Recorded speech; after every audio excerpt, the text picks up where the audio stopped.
Hello students, I am your science teacher from Gurukul Academy Bambora. Today we are going to start fourth chapter sorting material into groups. Sorting मतलब छांटना.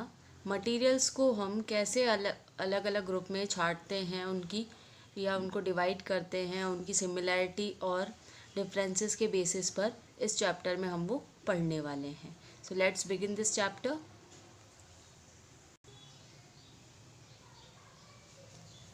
Look around yourself. You will find a number of objects around you. अगर हम हमारे चारों ओर देखेंगे तो हमें कई तरह के बहुत सारे अलग अलग ऑब्जेक्ट्स देखने को मिलेंगे हमारे आसपास. Objects refer to non living things. Objects क्या होते हैं? ऑब्जेक्ट्स मतलब नॉन लिविंग थिंग्स. हम कभी भी लिविंग थिंग्स को ऑब्जेक्ट्स नहीं बोलेंगे. Some of the common objects you can see in your daily routine are books, table, chair, pen, blackboard, clothes, bus, utensils. कुछ कॉमन ऑब्जेक्ट्स जो हम हमारे डेली लाइफ में देखते हैं डेली रूटीन में वो है books, table, chair, pen, blackboard, clothes, bus, utensils. ये जो सारी चीज़ें हैं, यूटेंसिल्स मतलब बर्तन, ये जो सारी चीज़ें हैं ये सारी की सारी नॉन लिविंग है. इनको हम ऑब्जेक्ट्स बोलेंगे. These objects are made using different materials. ये जो ऑब्जेक्ट्स हैं इनको बनाने के लिए जो मटीरियल काम में आते हैं वो सभी अलग अलग है. चाहे हम बुक की बात करें चाहे टेबल की बात करें. बुक जो है वो पेजेस से बनी है और पेजेस जो है वो प्लांट के पार्ट से मिलते हैं. टेबल जो है वो लोहे की बनी हुई है. इस तरह से ये जो सारी चीज़ें दे रखी है वो अलग अलग चीज़ों से बनी हुई है. The objects differ in shape, size and colour. ये जितने भी ऑब्जेक्ट्स होते हैं हमारे चारों ओर वो अलग अलग शेप के होते हैं, अलग अलग साइज़ के होते हैं और अलग अलग कलर्स के होते हैं. सब कॉमनली यूज्ड मटेरियल्स आर. कुछ कॉमनली यूज्ड मटेरियल बता रखे हैं जिनको इस्तेमाल करके हम अलग अलग ऑब्जेक्ट्स बनाते हैं. Metals, glass, plastic, paper, would, fibres जैसे कि cotton, silk, jute, clay, leather. Clay मिट्टी जो होती है उसको. तो इन सारे मटेरियल्स को यूज़ करके हम अलग अलग ऑब्जेक्ट्स बनाते हैं. मटेरियल्स कैन बी नेचुरल और मैन मेड. मटेरियल्स जो है वो नेचुरल भी हो सकते हैं और मैन मेड भी हो सकते हैं. नेचुरल मतलब हम हमारी प्रकृति में नेचुरली हमें मिल रहे हैं, हमने उनको बनाया नहीं है. और दूसरे होते हैं मैन मेड जिनको हम बनाते हैं. Material such as wood, metals, cotton, clay are natural material. Wood, metals, cotton, clay ये सारे जो मटेरियल है वो नेचुरली हमें हमारे इन्वायरमेंट में मिलते हैं. जबकि मटेरियल्स जैसे कि स्टील, प्लास्टिक, ग्लास, नायलॉन ये मैन मेड है. इनको ह्यूमन बींग्स ने बनाया है अलग अलग चीज़ों को यूज़ करके. Perform the following activity to know about the materials from which different things are made up of. अब हमें एक एक्टिविटी परफॉर्म करनी है जिससे हमें ये पता चलेगा कि हम जो डिफरेंट थिंग्स देख रहे हैं हमारे आसपास वो किस मटीरियल की बनी हुई है.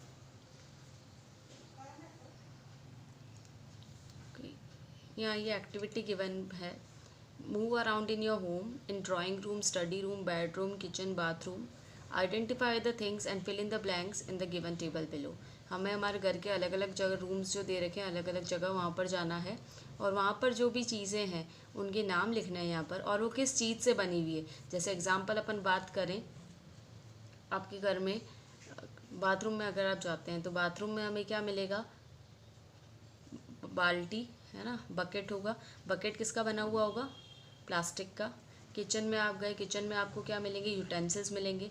यूटेंसिल्स किसके बने हुए होंगे? स्टेनलेस स्टील के, एल्यूमिनियम के. तो इस तरह से आपको ये टेबल सेल्फ फिल करनी है. Thus, an object can be made of a single material and at times an object can also be made of many materials. जब हम ये लिस्ट प्रिपेयर करेंगे तो हम देखेंगे कि ऑब्जेक्ट जो है वो किसी सिंगल मटेरियल का बना हुआ भी हो सकता है और कई बार एक ही ऑब्जेक्ट कई सारे अलग अलग मटेरियल से मिलकर भी बना हो सकता है. Sometimes the same object can be made of different materials. कई बार एक सेम ऑब्जेक्ट है वो भी अलग अलग मटेरियल्स का बना हुआ हो सकता है. For example, a pen cap can be made from plastic और मेटल.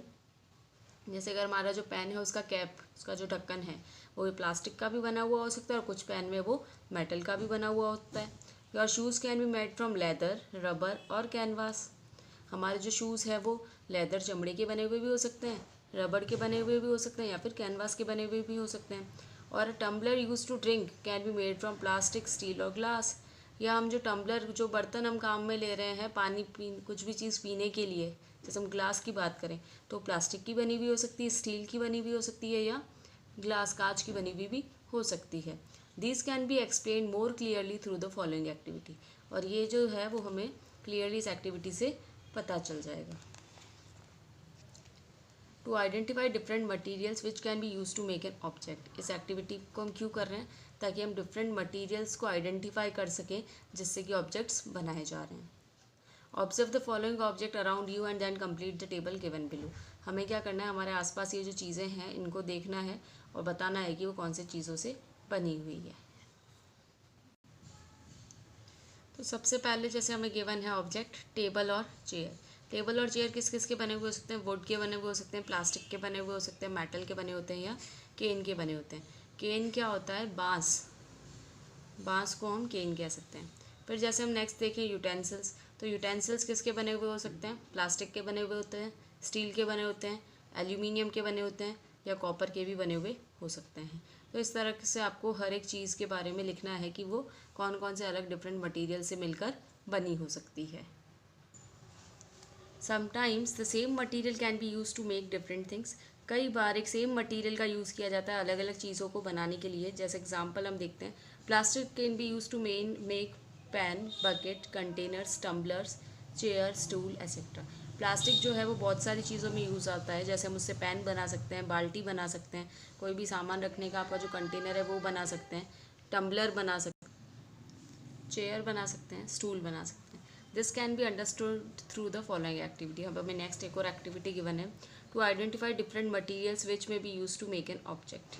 अब हमें इसके अंदर क्या दिया हुआ है, कुछ लिस्ट ऑफ थिंग्स दी रखी है डिफरेंट मटीरियल्स की, और उससे हम क्या क्या चीज़ें बना सकते हैं वो लिखना है। जैसे आयरन नेल का आपको एग्जांपल दिया, आयरन और स्टील जो है उससे हम क्या बना सकते हैं? नेल स्कील बना सकते हैं, बर्तन बना सकते हैं, रेलिंग्स बना सकते हैं, गेट्स बना सकते हैं, या रॉड्स बना सकते हैं। तो ऐसे ही आपको वुड, प्लास्टिक, पेपर और लेदर दिया हुआ है, तो आपको ये टेबल सेल्फ फील करनी है कि इससे आप क्या क्या चीज़ें और बना सकते हैं। From the above activities, it is clear that objects can be grouped in many different ways. ये जो अभी हमने एक्टिविटीज़ देखी है, 3 एक्टिविटीज़, इससे ये चीज़ क्लियर हो गई है कि ऑब्जेक्ट को हम कई अलग अलग तरीके से ग्रुप कर सकते हैं। One material can be use to make different things. एक ही मटेरियल से हम बहुत सारी अलग अलग चीज़ें बना सकते हैं। Have you ever thought why a certain material is use for a certain purpose. क्या तुमने कभी सोचा है कि कोई भी पर्टिकुलर चीज़ बनाने के लिए एक फ़िक्स तरह का मटेरियल ही यूज़ किया जाता है? ऐसा क्यों? For example, we use glass to make window panes but not for making chairs. हम कांच का इस्तेमाल करते हैं किससे? विंडो जो है, विंडो पेन्स मीन्स खिड़कियों के जो शीशे होते हैं वो बनाने के लिए, लेकिन हम उसका ग्लास का इस्तेमाल चेयर बनाने के लिए नहीं करते। To understand this we need to know about the properties of different materials. इस चीज़ को समझने के लिए ज़रूरी है कि हम जो डिफरेंट मटीरियल्स हैं उनकी जो प्रॉपर्टीज़ होती हैं, उनके जो कैरेक्टरिस्टिक्स हैं उनको समझें। So now we are going to start properties of materials. Materials have some special features which make them different from other materials.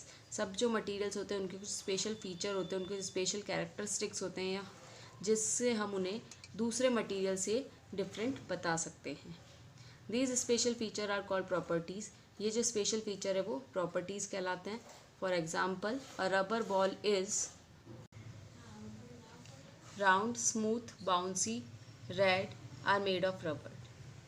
जैसे अगर एक रबर बॉल की हम बात करें तो रबर बॉल कैसी होती है? शेप में राउंड होती है, स्मूथ होती है, उसको जब टच करते हैं तो स्मूथ होती है, बाउंसी होती है, उछलती है, रेड कलर की हो सकती है। ये रबर के बनाई हुई चीज़ों के क्या फीचर्स हैं? These are its features. Shape, size, color, texture, smell, etc. are some features that can describe a material.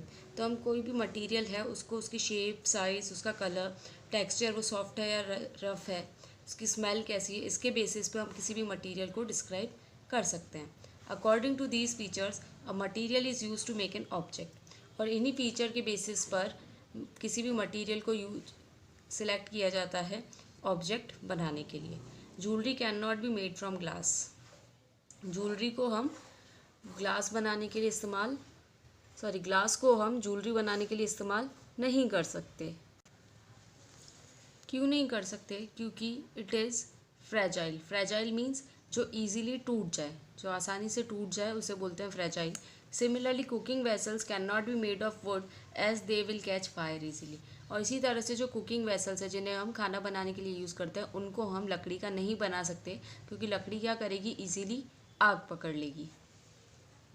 तो अब हम फिजिकल स्टेट्स के बारे में पढ़ेंगे।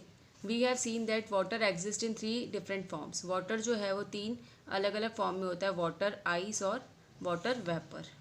The water we drink is in liquid state. हम जो पानी पीते हैं वो लिक्विड स्टेट में होता है।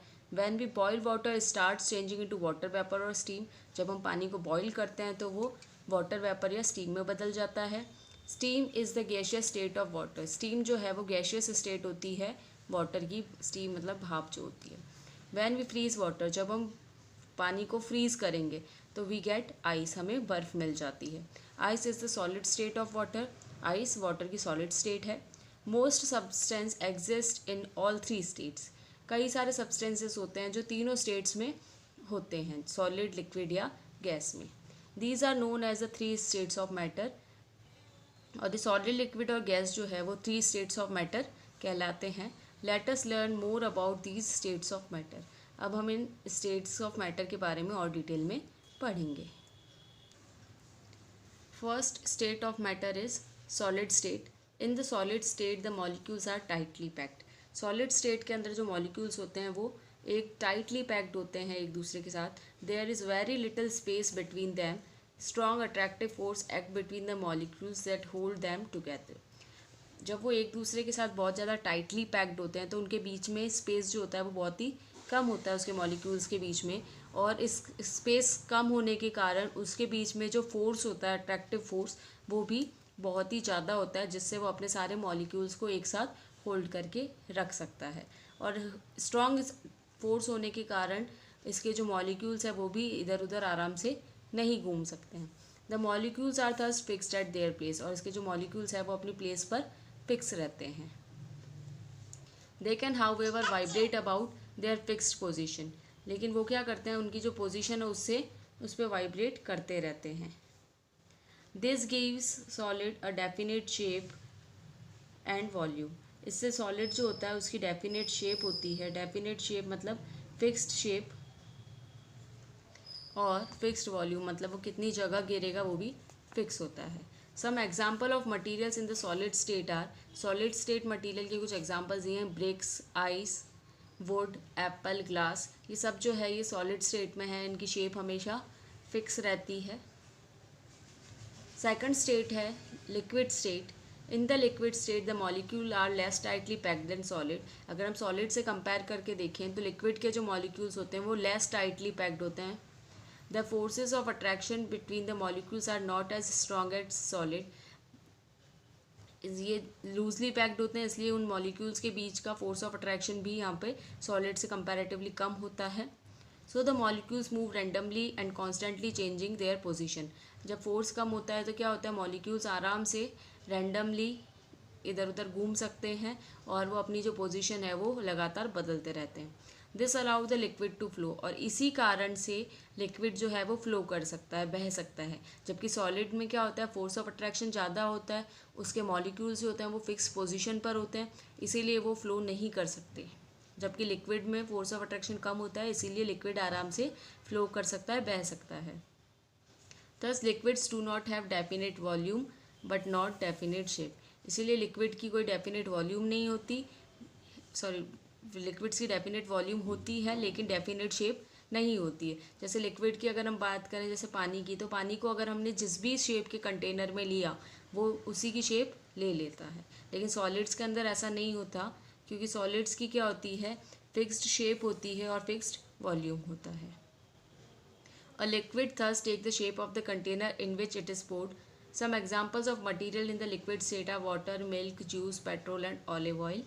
लिक्विड जो होता है उसकी कोई फिक्स शेप नहीं है, आप उसको जिस भी शेप में रखोगे वो शेप में हो जाएगा।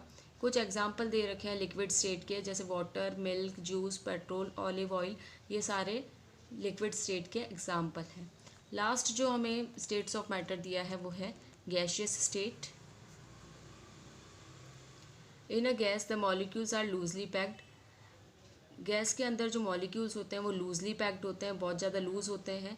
The forces of attraction between the molecules are very weak in their molecules, therefore they move apart and spread out to fill any available space.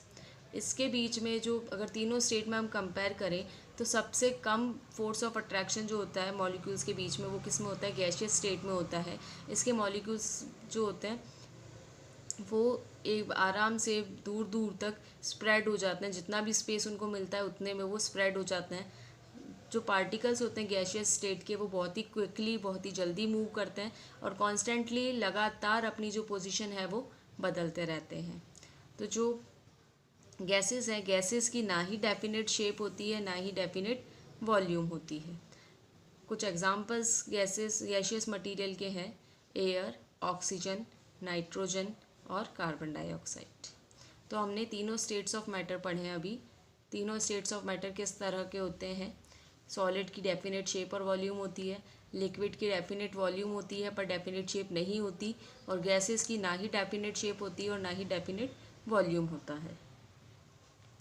हमें इंटरमॉलिक्यूलर स्पेस जो है सॉलिड, लिक्विड और गैस का वो यहाँ डायग्राम के form में बता रखा है. जैसे सॉलिड के जो मॉलिक्यूल्स है ये एक दूसरे के बहुत ज़्यादा पास पास है.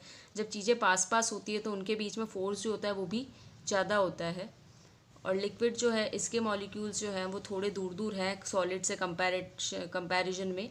तो दूर हैं तो इनके बीच में जो स्पेस है वो भी ज़्यादा है और फोर्स ऑफ अट्रैक्शन भी कम है सॉलिड के मुकाबले. और ये जो मॉलिक्यूल्स हैं ये आराम से इधर उधर मूव कर सकते हैं कॉन्स्टेंटली. गैस के मॉलिक्यूल्स अगर आप देखो तो ये बहुत ही ज़्यादा लूजली पैक्ड हैं, इनके बीच में इंटरमॉलिक्यूलर स्पेस भी ज़्यादा है और फोर्स ऑफ अट्रैक्शन भी बहुत ही कम है, लीस्ट है. इसीलिए ये इनकी कोई डेफिनेट शेप और डेफिनेट वॉल्यूम नहीं होता है. ये कंटिन्यूसली अपनी शेप चेंज करते रहते हैं. I hope you have understood the three states of matter.